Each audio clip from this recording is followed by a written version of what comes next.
जिनेन्द्र वन्दितु सर्वसिद्धे धुविममलमणोऽमं गदिं पते वोच्छामि समयपाहुड मिणमो सुध केवली भणिदम। पंच परमेष्ठी भगवान की जय हो। पुण्य पापाधिकार चल रहा है। पिछली ज्ञानशाला की कक्षा में हमने समझा था आचार्य भगवान कुंद कुंद स्वामी महाराज स्पष्ट रूप से कह रहे हैं, चाहे वह सोने की बेड़ी हो चाहे लोहे की बेड़ी हो, निश्चित रूप से दोनों बांधती है। ठीक उसी प्रकार चाहे वह शुभ कर्म हो अथवा अशुभ कर्म हो, पुण्य हो चाहे पाप हो, दोनों संसार के ही कारण बनते हैं। निश्चय की दृष्टि से यह कथन बिल्कुल सही है। व्यवहार में दोनों में भेद हैं, इस बात को हमने कल भी समझा था और हम आज भी उसी बात को आगे बढ़ाते हुए आचार्य भगवान एक सुंदर से दृष्टांत के माध्यम से, उदाहरण के माध्यम से समझा रहे हैं कि जिस प्रकार कुशील अर्थात खोटे व्यक्ति को जान करके संसार में कोई भी व्यक्ति उससे दोस्ती नहीं करना चाहता, उसी प्रकार कर्म के स्वभाव को जान करके ज्ञानी जीव उससे दूर हो जाता है।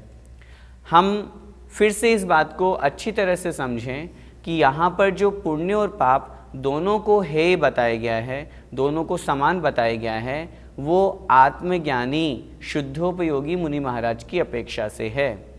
हम और आप जो गृहस्थ हैं उनकी अपेक्षा से यह कथन इस प्रकार समझना चाहिए कि पुण्य हमारे लिए क्रिया में तो उपादेय है लेकिन श्रद्धा में हेय है।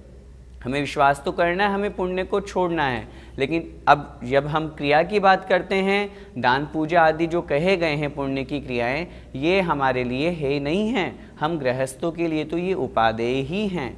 जब हम उस शुद्धोपयोग में लीन हो जाएंगे, मुनि अवस्था को प्राप्त हो जाएंगे, तब हमें इन क्रियाओं को भी छोड़ने की आवश्यकता है। उस अपेक्षा से यहाँ पर पुण्य को हेय जानना है। आइए समझते हैं गाथा क्रमांक 155। जय नाम को विपुरिसो, जय नाम को विपुरिसो, कुच्छ्य शीलम जनम वियाणित्ता, कुच्छ्य शीलम जनम वियाणित्ता, वज्रेदितेन समयम्, वज्रेदितेन समयम्, संसर्गं रायकरणं च, संसर्गं रायकरणं च। बोलिए जय नाम को विपुरिसो, कुच्छ्य शीलम जनम वियाणित्ता, वज्रेदितेन समयं संसर्गं रायकरणं च। जय नाम को विपुरिसो, कुच्छ्य शीलम जनम वियाणित्ता, वज्रेदितेन समयं संसर्गं रायकरणं च। गाथा का अर्थ देखें। जह नाम को विपुरिसो, जह जिस प्रकार, जैसे, नाम अर्थात नाम वाला, कोवि अर्थात कोई, जिस प्रकार कोई नाम वाला, पुरिसो अर्थात पुरुष, जिस प्रकार कोई नाम वाला पुरुष अर्थात कोई भी व्यक्ति, कुच्छ्य शीलम, कुच्छ्य अर्थात कुत्सित, कुत्सित का अर्थ होता है मतलब बुरा, गलत, शीलम अर्थात स्वभाव वाले, जनम अर्थात व्यक्ति को, पुरुष को, वियाणिता जान करके, किसी कुत्सित स्वभाव वाले अथवा निंदनीय बुरे स्वभाव वाले व्यक्ति को जान करके वज्रेदि छोड़ देता है। तेन समयम उसका साथ, किसका साथ? उस कुत्सित पुरुष का साथ, जो वो गलत व्यक्ति है, जो बुरा व्यक्ति है, उसको ऐसा जान करके कि अरे ये तो बहुत गलत है, ये तो दुर्जन व्यक्ति है, ये तो पाप करता है, ये तो दुराचार करता है, इसकी तो क्रियाएं ही गलत है, इसका स्वभाव अच्छा नहीं है, ऐसा जान करके उसका साथ छोड़ देता है। नीचे कह रहे हैं और क्या? संसर्गम राय करणम च, संसर्गम अर्थात संसर्ग, उसके साथ रहना, उठना बैठना, बातचीत करना, इस प्रकार का जो संसर्ग है वह भी वज्जेदी अर्थात छोड़ देता है। राय करणम च अर्थात और राय करणम अर्थात राग करना भी छोड़ देता है। क्या मतलब? यहाँ पर आचार्य भगवान उदाहरण के माध्यम से समझा रहे हैं। जैसे संसार में देखा जाता है, कोई व्यक्ति है जो बहुत अच्छे स्वभाव वाला है, यदि उसके साथ में रहने वाला व्यक्ति अथवा कोई दूसरा अन्य व्यक्ति जब वह उसके उस कुत्सित स्वभाव को जान लेता है, वो समझ लेता है कि ये व्यक्ति तो काम का नहीं है, ये तो गलत है, ये तो पाप करता है, कषाय अधिक रखता है, इसके साथ में रहने से तो मेरे अंदर भी संसर्ग के प्रभाव से वो जो दुर्गुण है वो प्रवेश कर जाएंगे। इस कारण से वह उस दुर्जन व्यक्ति का, उस दुष्ट व्यक्ति का साथ छोड़ देता है, उसके साथ संगति करना छोड़ देता है और उससे राग करना छोड़ देता है। संसार में ऐसा देखा ही जाता है। आचार्य महाराज दो गाथाएं एक साथ दे रहे हैं, जिसमें यह दृष्टांत के माध्यम से उदाहरण से हमको समझा रहे हैं।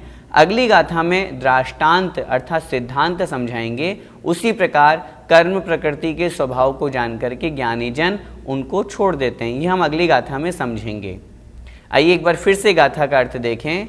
जिस प्रकार जहनाम अर्थात जिस प्रकार कोविनाम कोई नाम वाला, पुरुषो अर्थात पुरुष, कुच्छीयशीलम जान वियाणित्ता अर्थ जन्म वियाणित्ता कुच्छित स्वभाव वाले, बुरे स्वभाव वाले, निंदनीय व्यवहार वाले उस व्यक्ति को जान करके उसका साथ, तेन समयम अर्थात उसका साथ, संसर्गम उसकी संगति, उसका संसर्ग, बैठना उठना बातचीत करना, और राय करणम और राग करना, उससे प्रेम करना, प्रीति करना, ये सब वज्जदी छोड़ देता है। भावार्थ देखें। जैसे कोई पुरुष कुत्सित स्वभाव वाले पुरुष को जानकर उसके साथ संसर्ग और राग करना छोड़ देता है। भैया जी, यहाँ पर 3 विशेषण क्यों दिए हैं? गाथा में 3 शब्दों का आचार्य महाराज ने प्रयोग किया है। समयम, संसर्गम, राय करणम च। तीनों जो शब्द हैं वो अलग अलग अर्थ के वाची हैं। मन वचन काय तीनों के त्याग की अपेक्षा से आचार्य भगवान यहाँ पर 3 शब्द दे रहे हैं। संयम अर्थात संगति, साथ। जब हम संसर्ग की बात करेंगे वहाँ संगति, और जब राय करणम की बात करेंगे तो राग करना अर्थात मानसिक रूप से राग करना, तो मन की अपेक्षा से।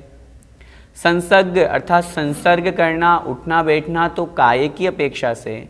और संयम अर्थात उसका साथ, उसकी मानसिक सहमति, उसका भी वह जीव त्याग कर देता है। कहने का तात्पर्य यहाँ पर आचार्य भगवान कह रहे हैं कि जिस प्रकार कोई अच्छा पुरुष है, वो किसी गलत व्यक्ति को उसने जाना, समझा कि ये तो गलत है, ये तो गलत काम करने वाला है, पापी है, दुराचारी है, ऐसा जान करके वह मन से, वचन से और काय से, तीनों से उसका साथ छोड़ देता है। मन में भी उसके प्रति कोई प्रेम भाव नहीं, कोई स्नेह भाव नहीं रहता, वचन से भी वो उससे कोई ताल्लुक नहीं रखता, कोई भाव नहीं रखता कि मुझे अपनी मित्रता के साथ में उससे अच्छा। दूसरी बात, बोलना भी उसके साथ में पसंद नहीं करता, अर्थात बोलना भी छोड़ देता है, वचनों से भी छोड़ देता है। और काय अर्थात शरीर के साथ में जो संबंध अर्थात उठना बैठना, साथ में चलना, व्यवहार करना, वह भी वह छोड़ देता है। कहने का तात्पर्य मन, वचन और काय तीनों से छोड़ देना है, इसलिए यहाँ पर 3 विशेषण दिए गए। भैया जी, पुण्य के संबंध में हमें क्या करना चाहिए? आपने प्रश्न हमें अर्थात अपने लिए पूछा है, हमारे लिए पूछा है, जो हम जैसे गृहस्थी लोग हैं, हमें पुण्य के संबंध में क्या करना चाहिए, क्या समझना चाहिए? 3 चीज़ें समझें। पुण्य क्या है? श्रद्धा की अपेक्षा से पुण्य है, छोड़ने योग्य है। विश्वास मन में यही रखना है, हमें एक न एक दिन पुण्य को छोड़ना है। क्यों? पुण्य के निमित्त से भी तो हम संसार में ही परिभ्रमण कर रहे हैं। पुण्य के उदय से हमें सुख सामग्री मिलती है, इंद्र का पद मिलता है, ये भी सब संसार ही है। इसलिए श्रद्धा में तो पुण्य है हो। ज्ञान की बात करें तो ज्ञान की अपेक्षा से पुण्य ज्ञेय है, अर्थात जानने योग्य है। क्योंकि संसार में चाहे अच्छी वस्तु हो चाहे बुरी वस्तु हो, जानना सभी को है। ऐसा नहीं है कि पाप को नहीं जानना, पाप को भी जानना है। आचार्यों ने लिखा है, बिन जाने ते दोष गुणन को कैसे तजिए गई है। दौलत राम जी ने लिखा ही है छेड़ाला में, जब तक हम बुरे कार्य को, गलत कार्य को जानेंगे नहीं तो कैसे छोड़ेंगे, अच्छे कार्य को जानेंगे नहीं तो ग्रहण कैसे करेंगे। इसलिए ज्ञान की अपेक्षा से पुण्य ज्ञेय है। जब हम क्रिया की अपेक्षा से बात करेंगे तो पुण्य हमारे लिए उपादेय है।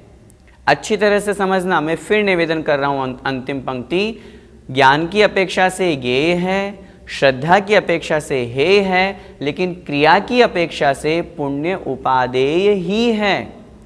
अभी हम जिस अवस्था में हैं, यदि हम पुण्य नहीं करेंगे तो फिर बताइए क्या करेंगे। हमारे पास में दो ही ऑप्शन है, पुण्य अथवा पाप। यदि हम पाप से बचेंगे तो पुण्य को प्राप्त करना ही पड़ेगा।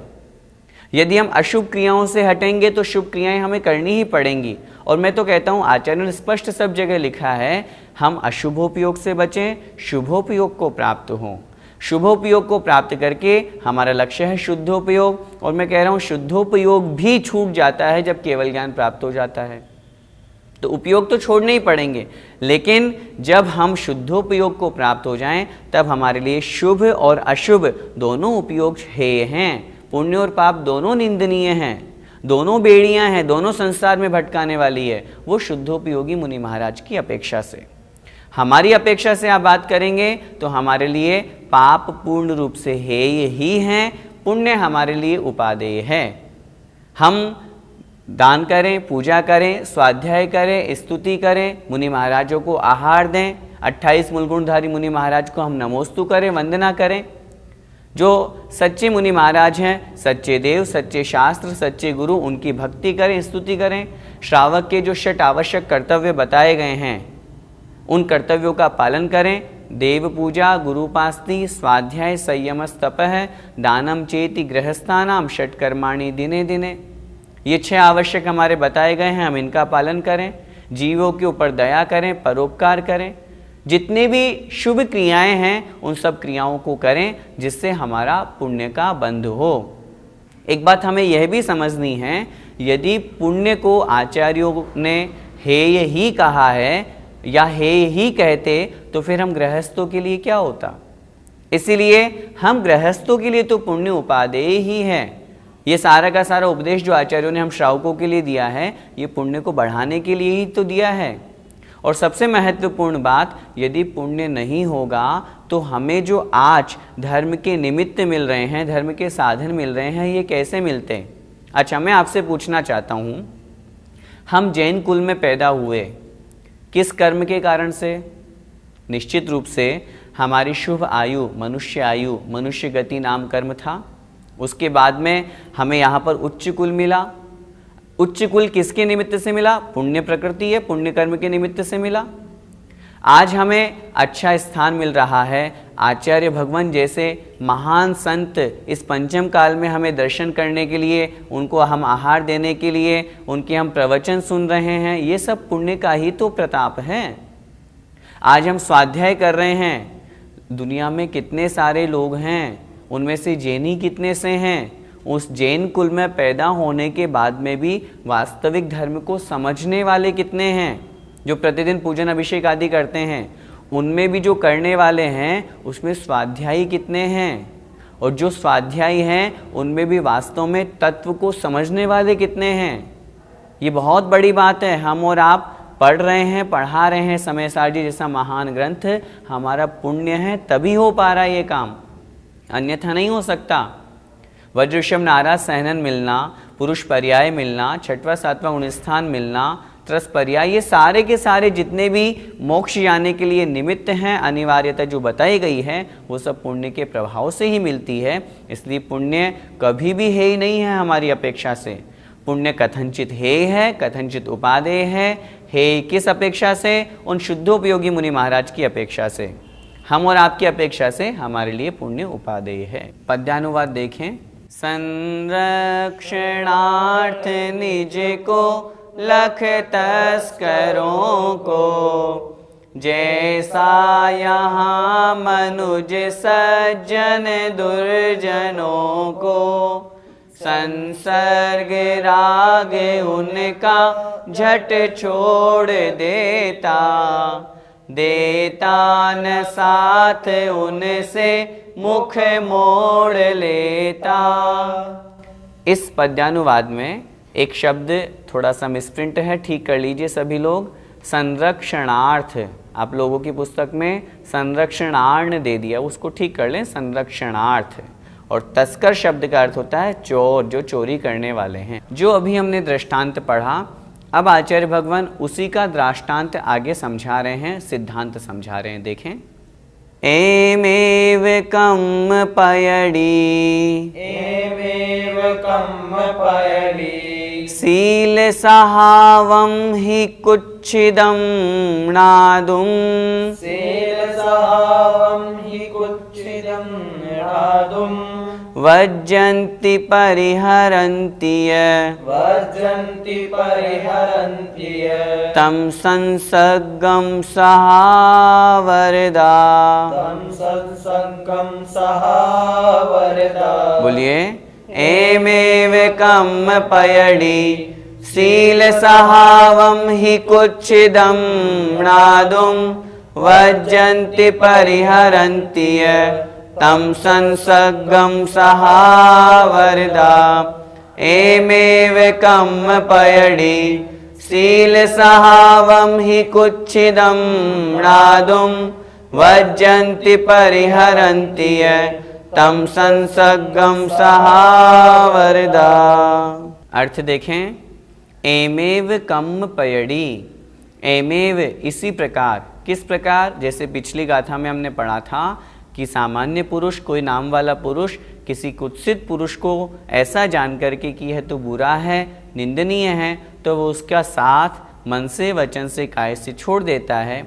उसी प्रकार कम पयड़ी, कर्म प्रकृति के, कर्मों के, चाहे वो शुभ हो चाहे अशुभ हो, उन कर्म प्रकृति के, सील सहावम ही, सील अर्थात शील, स्वभावम अर्थात स्वभाव को, शील स्वभाव का अर्थात उन कर्म प्रकृतियों का क्या नेचर है, क्या उनका काम है, उसको ही अर्थात निश्चय से, कुच्छिदम नादुम, कुच्छिदम अर्थात कुत्सित, बुरा, निंदनीय, नादुम जान करके, वज्जंती छोड़ देते हैं।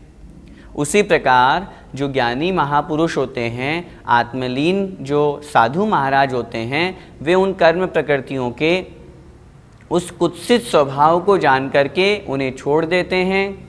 परिहरंती है यह अर्थात, और परिहरंती उनसे दूर हो जाते हैं, अर्थात उनसे राग को भी छोड़ देते हैं। तन संसर्गम, तम अर्थात उनसे, संसर्गम अर्थात संसर्ग को, वज्जंती अर्थात छोड़ देते हैं। कौन छोड़ देते हैं? सहावरदा, सहावरदा जो अपने स्वभाव में रत है, जो अपने आत्म स्वभाव में लीन है, ऐसे वे शुद्धोपयोगी परम समाधि में लीन जो मुनि महाराज हैं, वे उन कर्म प्रकृतियों के प्रति राग करना, उनको बंद करना, उनसे संसर्ग करना छोड़ देते हैं। एक बार फिर से गाथा का अर्थ देखें अन्वय के साथ में। अंतिम जो शब्द दिया हुआ है सहावरदा अर्थात सहावरदा, अपने स्वभाव में रत, अपने आत्म में जो लीन है, ऐसे शुद्धोपयोगी मुनि महाराज एमेव इस प्रकार कम पयड़ी कर्म प्रकृतियों के, कर्मों के, कुच्छिदम शील सहावम नादुम, उस कुत्सित स्वभाव को जान करके कि इन कर्म प्रकृतियों का स्वभाव क्या है, ये तो संसार में भटकाने वाली है, ये तो चारों गतियों में भ्रमण कराने वाली है, ये तो आत्मा को संसार में ही परिभ्रमण कराती रहेंगी, इनका तो काम ही यही है। इस प्रकार उन कर्मों के स्वभाव को जान करके उन कर्मों के प्रति मन वचन काय से उनसे संसर्ग, उनके प्रति राग करना छोड़ देते हैं। भावार्थ देखें, इसी प्रकार स्वभाव में रत ज्ञानी जीव कर्म प्रकृति के शील स्वभाव को कुत्सित जानकर निश्चय ही उसके साथ संसर्ग छोड़ देते हैं और राग को छोड़ देते हैं,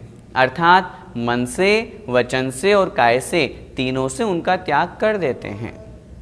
भैया जी, यहाँ पर पुण्य कार्य को भी क्यों छोड़ने के लिए कहा है? हम जो महान ग्रंथ पढ़ रहे हैं समय सार जी, यह ग्रंथ अध्यात्म दृष्टि से लिखा गया है। निश्चय नहीं की विवक्षा को मुख्य रूप से दर्शाया गया है। इसलिए जैसा कि हमने पहले भी आपको बताया था, निश्चय नहीं की अपेक्षा से पुण्य और पाप दोनों हे है। इसलिए आचार्य महाराज यहाँ पर पुण्य को भी हे बता रहे हैं। पुण्य किन के लिए है? जो शुद्धोपयोग में लीन मुनि महाराज हैं उनके लिए है। आचार्य भगवान स्वयं आगे कहेंगे, जो मुनि महाराज सामायिक प्रतिक्रमण स्वाध्याय आदि करते हैं, ये उनके लिए अमृत कुंभ भी है और विष कुंभ भी है। अपेक्षाकृत जब हम बात करेंगे, जब वे मुनि महाराज आत्मस्वरूप में लीन हैं, तब उस समय उन्हें ये विकल्प नहीं होगा कि मेरे 2:30 बज गए, स्वाध्याय का समय हो गया, चलो 12:30 बज गए, मेरे सामायिक का समय हो गया, अब प्रतिक्रमण का समय हो गया। उस समय उन मुनि महाराज के लिए वे सामायिक प्रतिक्रमण आदि विष कुंभ कहे हैं आचार्यों ने। लेकिन जब वो शुभोपयोग में स्थित हैं, तब यही क्रियाएं उनके लिए अमृत कुंभ है, क्योंकि पुण्य का बंध कराने वाली है। पुण्य को भी हमें समझना है। यदि कोई सांसारिक वांछा को लेकर के मुझे ये उपलब्धि हो जाए, मैं पूजा क्यों कर रहा हूँ, ताकि मुझे शांति मिले, मेरे घर में रुपया पैसा नहीं है, मुझे रुपये पैसे की प्राप्ति हो जाए, सांसारिक सुखों की अभिलाषा को लेकर के यदि कोई धर्म की क्रियाएं करता है तो वह मिथ्या दृष्टि कहलाता है। और जब सम्यक दृष्टि जीव पुण्य की क्रिया करता है तो आचार्यों ने लिखा, वह उसका पुण्य परंपरा से मोक्ष का कारण कहा है। इसलिए पुण्य को हे निश्चय की दृष्टि में उन शुद्धोपयोगी मुनि महाराज के लिए समझना चाहिए। हम श्रावकों के लिए पुण्य हे नहीं है। भैया जी, अन्य आचार्य ने इस पुण्य के संबंध में क्या कहा है? आचार्य भगवान वीरसेन स्वामी महाराज, जो कलिकाल सर्वज्ञ थे, धवलाकार, उन्होंने स्पष्ट लिखा, दानम पूया मुखम सावय धम्मम न सावयम तेण विना। श्रावक के लिए दान और पूजा ये 2 मुख्य कर्तव्य है। आचार्यों ने तो इतना तक लिख दिया, यदि कोई दान और पूजा नहीं करता है तो वह श्रावक ही नहीं है। अब हम आपसे पूछना चाहते हैं, यदि श्रावक के लिए भी आप पुण्य को हे बता देंगे, दान पूजा को हे बता देंगे, तो फिर हम और आप करेंगे क्या? हमारे पास करने के लिए क्या है? हम बातें कर लें कि हम बैठ गए सीधा लगा करके पद्मासन और आत्मा की चर्चा कर रहे हैं, आत्मा में लीन हो रहे हैं, तो इन बातों में कुछ नहीं रखा। वास्तविकता को हम समझें, हम जिस अवस्था में हैं उस अवस्था के लिए हमारे कर्तव्य क्या है, हमें करने योग्य क्या है। हम अभी चतुर्थ गुण स्थानवर्ती हैं, श्रावक अवस्था में हैं, संसार में हैं, गृहस्थ में हैं, हम षटावश्यकों का पालन करें। और मैं तो स्पष्ट कह रहा हूँ, आचार्य भगवान स्वयं लिख रहे हैं, यदि यह कोई व्यक्ति दान और पूजा नहीं करता तो वो श्रावक ही नहीं है, वो श्रावक कहलाने की योग्य ही नहीं है। अब दान और पूजा क्या मोक्ष का कारण है? सम्यक दृष्टि जीव के लिए ये नियम से, परंपरा से मोक्ष का कारण है। लेकिन अगर हम इसकी बात करें, बंध तो होगा, बंध तो जीव के प्रति समय हो रहा है। शुभ क्रियाएं होगी, शुभ योग होगा, शुभ मन वचन काय होगा, पुण्य का बंध होगा। आचार्य भगवान उमा स्वामी महाराज ने लिखा, शुभ है पुण्यस्य शुभ है पापस्य। अशुभ मन वचन काय होने से पाप का आश्रव होता है, शुभ मन वचन काय होने से पुण्य का आश्रव होता है। इसलिए अच्छी तरह से हम इस चीज को समझें। आचार्य भगवान पूज्यपाद स्वामी महाराज ने लिखा, वरम व्रतै पदम देवम नाव्रतैर्वत नारकम छाया तपस्थयोर भेद प्रतिपालयतोर महान। व्रतों को धारण करना श्रेष्ठ है, किस अपेक्षा से? अव्रतों की अपेक्षा से, पाप की अपेक्षा से। धूप और छाया का जो उन्होंने उदाहरण दिया, हम अच्छी तरह से समझें। कहीं पर भी किन्हीं भी आचार्यों ने व्यवहार की दृष्टि से हम गृहस्थों के लिए पुण्य को हे नहीं कहा है। मैं फिर कह रहा हूँ, शुद्धोपयोगी मुनि महाराज की अपेक्षा से पुण्य हे है, हम और आपकी अपेक्षा से पुण्य उपादेय ही हैं। हमें दान और पूजा प्रतिदिन करना, षट आवश्यकों का पालन प्रतिदिन करना, जितना बन सके उतना व्रतों का पालन करना ही करना है। अगर हम नहीं करेंगे तो फिर हम करेंगे क्या? 2 ही तो काम है। ये नहीं करेंगे तो हमारा मन अशुभ उपयोग में जाएगा, हम पाप की क्रियाएं करेंगे जो नरक तिर्यंच गति रूप हमारे परिणमन कराएगी, हमको वहाँ भटकाएगी। इसलिए हम अपनी आत्मा का कल्याण करना चाहते हैं, अपनी धारणा को ठीक करें, पाप को छोड़ें, पुण्य को ग्रहण करें, पुण्य की क्रियाएं करें, लक्ष्य बनाएं। हमें भी मुनि बनना है और शुद्धोपयोग को प्राप्त करके और एक दिन केवल ज्ञान को प्राप्त करना है। इस प्रकार का हम विचार करें। भैया जी, यहाँ सहावर्दा क्यों लिखा है? आपने बहुत अच्छा प्रश्न किया। सहावरदा इस गाथा का अंतिम शब्द है, जो स्वभाव में रत है। ये जो कथन हमने किया कि जो मुनि महाराज या जो जिस प्रकार वह पुरुष उस कुत्सित व्यक्ति को जान करके उसका मनवचन का ऐसे साथ छोड़ देता है, उसी प्रकार जो स्वभाव में रत है, जो ज्ञानी हैं, यहाँ ज्ञानी भी आत्मज्ञान की अपेक्षा से ज्ञानी जीव को ज्ञानी कहा है, उनके अलावा शेष जीवों को अज्ञानी कहा है। तो स्वभाव में रत जो मुनि महाराज हैं, शुद्धोपयोगी जो मुनि महाराज हैं, उनकी अपेक्षा से पाप और पुण्य दोनों है, इसलिए यहाँ पर आचार्य महाराज ने सहावरदा शब्द का प्रयोग किया। आइए आचार्य श्री का पद्यानुवाद देखते हैं। वे साहि दुख सुख दो अशुभो शुभों को, कर्मो असार जड़ पुद्गल के फलों को, शुद्धात्म में निरत साधु विसारते हैं, सानंद वे समय सार निहारते हैं। जय जिनेन्द्र। इस कार्यक्रम के पुण्यार्जक परिवार है श्रीमती पूनम जैन, धर्मपत्नी श्री सुभाष जैन, गुणायतन शिखर जी, मानक चंद, कमला देवी, राकेश, नीतू, ऋषभ, सौम्या एवं Ayushi Musharraf, B123, Sethi colony, Jaipur, Rajasthan. Shri Parasnath re rolling mills limited, Durgapur 1, Vardhaman, Paschim Bengal. Amita Jain, wife of Anil Kumar Jain. Sangeeta Jain, wife of Vipin Kumar Jain. Sheel Jain, wife of Narendra Jain. Hightone trading company, Shalimar Bagh, Delhi 88। माता श्री निरंजना बाई सरोदय के स्मरणार्थ Sunanda, wife of professor Umesh Chandra Sarodaya, Nagpur. Rekha, wife of Abhay Kumar Sontakke, Karanja. Madhuri Jain, Nagpur. Nishigandha Band, CA, wife of doctor Shailesh Band, Amravati. Rutika, wife of Saurabh Sarodaya, Pune. Pushpak Jain, Swastik Band, Spraha Sarode.